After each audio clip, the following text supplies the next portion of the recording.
Question 2A, $1.5 million.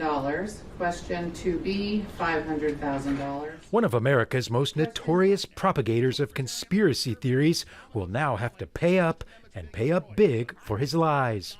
A jury in Texas ordered Alex Jones to pay $4 million in compensatory damages for spreading the lie that the 2012 Sandy Hook school massacre was a hoax.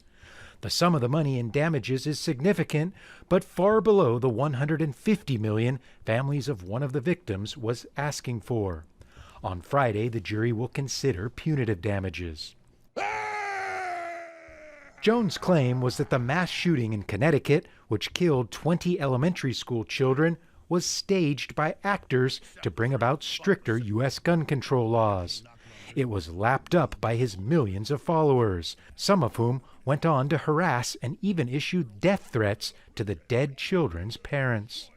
Jones' lawyers argued his statements were protected by free speech, but the parents of 6-year-old Jesse Lewis, one of the children killed, argued the lies were so malicious and painful they fell outside the bounds of free speech. It's been a long journey, and it's really, really nice to be able to turn and look at my clients and say he can't get off scot-free for this. He can't.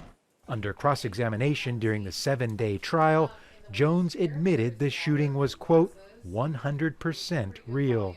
The verdict will almost certainly be the final blow that forces him to close what remains of his Infowars media network, which at its peak was a hugely popular YouTube show, and even controversially had former President Donald Trump as a fan.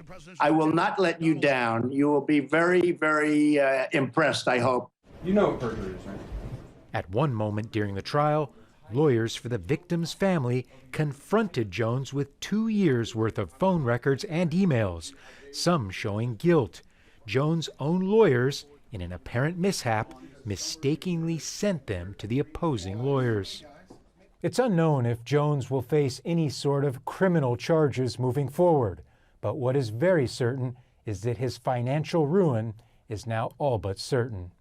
Gabriel Elizondo, Al Jazeera, New York.